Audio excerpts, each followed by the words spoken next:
would like to be a Happy Meal, if that's at all possible.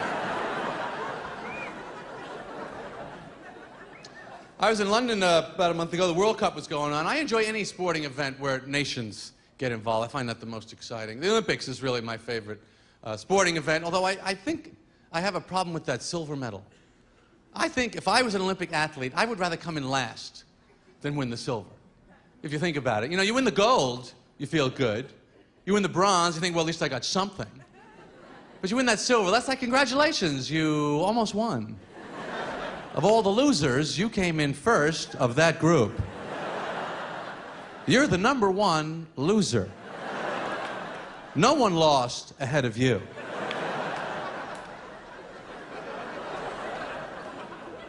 And they don't lose by much. You know, these short races, 300ths of a second, 200ths of a second. I don't know how they live with that the rest of their lives, because you got to tell the story. Everyone wants to hear the story. Wow, congratulations, silver medal. Did you trip? Did you not hear the gun go off? Tell us what happened. It's 100th of a second. People say, what was the difference in the margin there? What was it? Well, it was like from now to now, now to now, now to now, to now, that was it. And it was, oh. I trained, I worked out, I exercised my entire life. I never had a date, I never had a drink, I never had a beer. I was doing push-ups since I was a fetus. I flew halfway around the world. Everybody I knew in my whole life was there. The guy shot out the gun, and oh.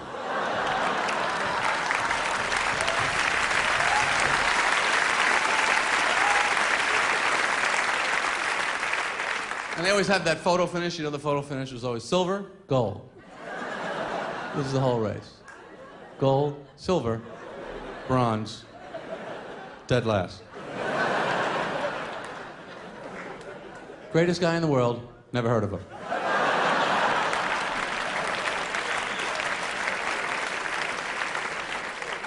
You know, guys gotta be thinking, if I had a pimple, I would have won. So many events in the Olympics don't make sense to me. I don't understand their connection to any reality. Like in the Winter Olympics, they have that biathlon. You know that one that combines cross-country skiing with shooting a gun? How many alpine snipers are into this? But ski, shoot a gun, ski, bang, bang, bang. To me, it's like combining swimming and strangle a guy. Why don't we have that? That makes absolutely as much sense to me. Just put people in the pool at the end of each lane for the swimmers.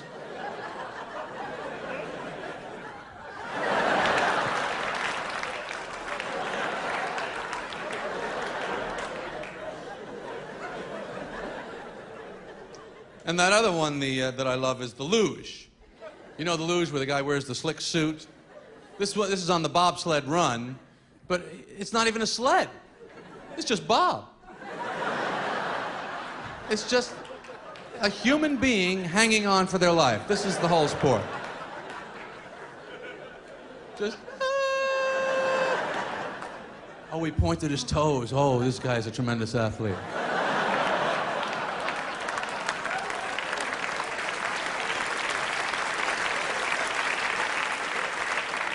The luge is the only sport I've ever seen that you could have people competing in it against their will, and it would be exactly the same.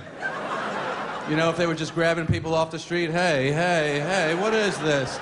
I don't want to be in the luge. You know, you put the helmet on them, you wouldn't really hear them screaming, just, you're in the luge, buddy.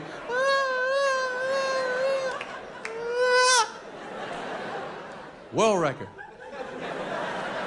Didn't even want to do it. I want to see that event next year, the involuntary luge.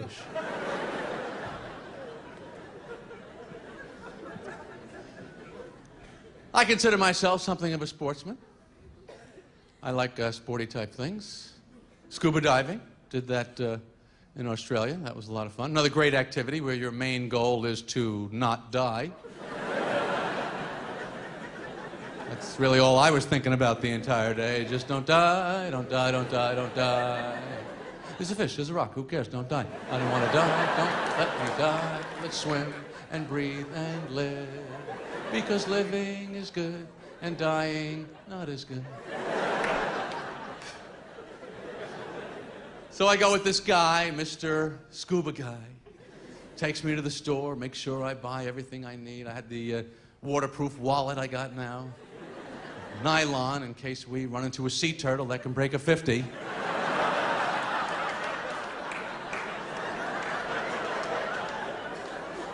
Waterproof watch, that's important. Gee, I'm completely out of oxygen, and look at the time. Jeez, now I'm dead and I'm late. I like these somewhat high-risk things, the scuba, I've gone hang gliding, I've gone skydiving. I like a little bit of risk. I don't know, maybe that's why I do this. I saw a thing, actually, a study that said speaking in front of a crowd is considered the #1 fear of the average person. I found that amazing. #2 was death. Death is #2? This means to the average person, if you have to be at a funeral, you would rather be in the casket than doing the eulogy.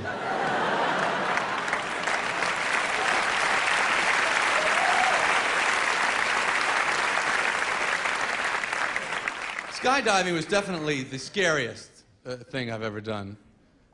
Let me ask you this question in regards to the skydiving. What is the point of the helmet in the skydiving? I mean, can you kind of make it? You jump out of that plane, that chute doesn't open, the helmet is now wearing you for protection. Later on, the helmet's talking with the other helmets, going, it's a good thing he was there, or I would have hit the ground directly. You never jump out of a plane unless you got a human being strapped underneath you. That's basic safety. There are many things that we could point to as proof that the human being is not smart. The helmet is my personal favorite. The fact that we had to invent the helmet. Now, why did we invent the helmet? Well, because we were participating in many activities that were cracking our heads. We looked at the situation. We chose not to avoid these activities, but to just make little plastic hats so that we can continue our head-cracking lifestyles. The only thing dumber than the helmet is the helmet law, the point of which is to protect a brain that is functioning so poorly, it's not even trying to stop the cracking of the head that it's in. At least the helmet is functional clothing. I appreciate that.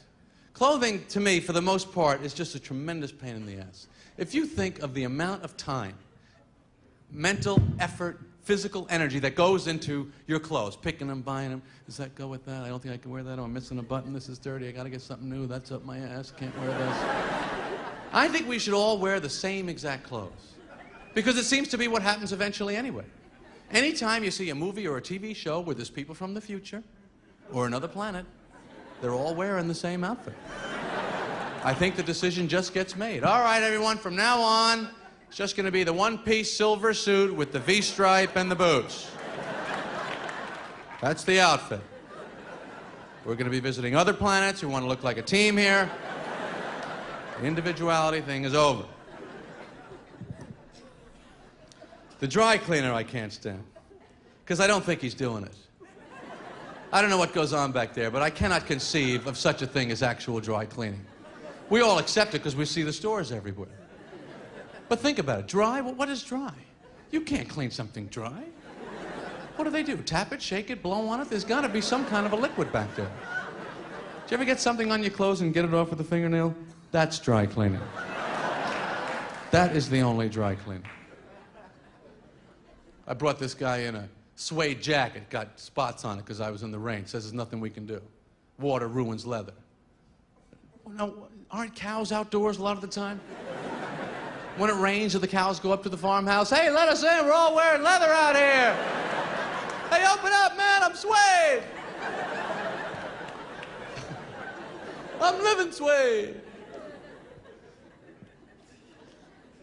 Dry clean only is definitely the only warning label that human beings actually respect. You know, they'll look at cigarettes, this will give you cancer, kill you, kids, everything. Ah, screw it. I'll do whatever the hell I want. Don't drink this medicine and operate heavy machinery. Oh, glug, glug, glug, glug. Who cares? That's for people that don't know what the hell they're doing. I'm a pro. But if you have something that's dry clean only and someone goes to put it in the washing machine, don't put it in the washing machine, it's dry clean only. You're crazy, out of your mind.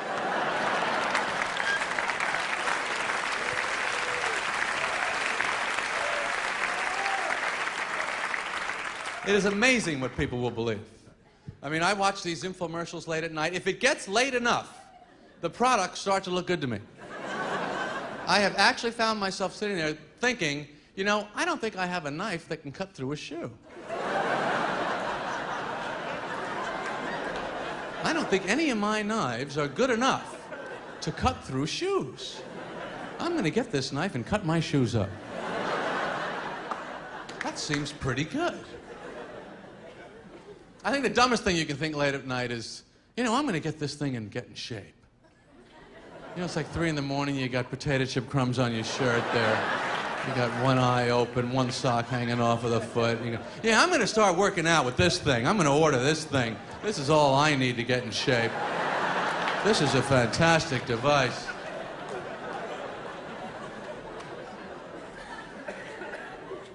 Just rip off. Can't stop getting ripped off. We're going to get ripped off. We think we're not. We think we're very clever.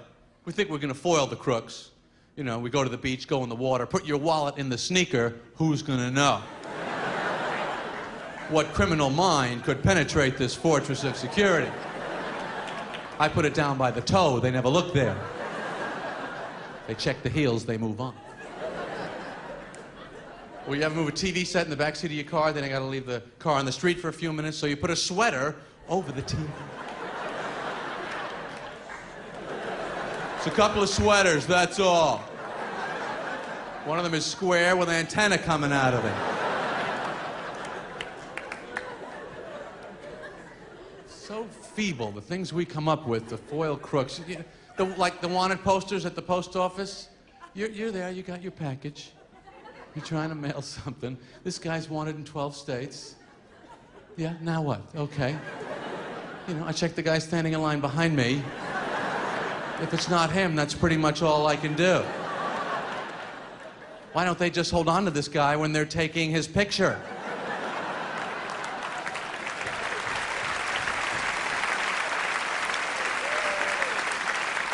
The guy's there with you. Come out from behind the camera, grab him! No, we don't do that. We take their picture, we let him go. That's how we get the front and side shot. The front is his face, the side is him leaving. Why don't they put the pictures of the criminals on the postage stamps? Let the postman look for him. He's out there walking around all day. He's got the uniform on. Can't he do something? Oh, we got another letter for you here, Mr. Johnson.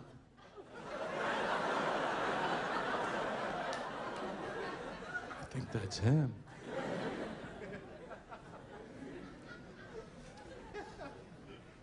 So we really did have a good time on, this is the end of a long tour, and when you're on the road, you always have to do whatever anyone suggests that day, because you have nothing to do, and you have no ideas. So you do whatever anyone suggests. So a couple weeks ago, we go to the track. I did that a couple of times in my life.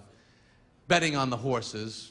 You can't possibly win. I don't even understand what we're betting on. I mean, do the horses know that it's a race? Are they aware? Well, what is going on here? After the race, of the horses walking back to the stable, I was third, I was first, I was ninth. I think they're thinking, oat bag, I get my oat bag now. Oat bag time. I got a bet on this idiot? I mean, I'm sure the horses have some idea that the jockey is in a big hurry. I mean, he's on him, he's hitting him with the thing, he's going, come on, this is obviously, he's in a hurry, the jockey's in a hurry. But the horse must get to the end and go, we were just here, what was the point of that? This is where we were. That was the longest possible route you could take. Why didn't we just stay here? We would have been first.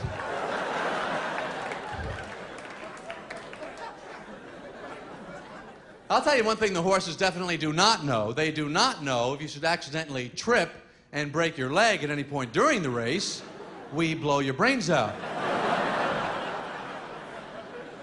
I think they're missing that little tidbit of information.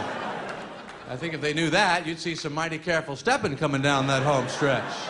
Take it easy, take it easy. You win, I'll place, whatever.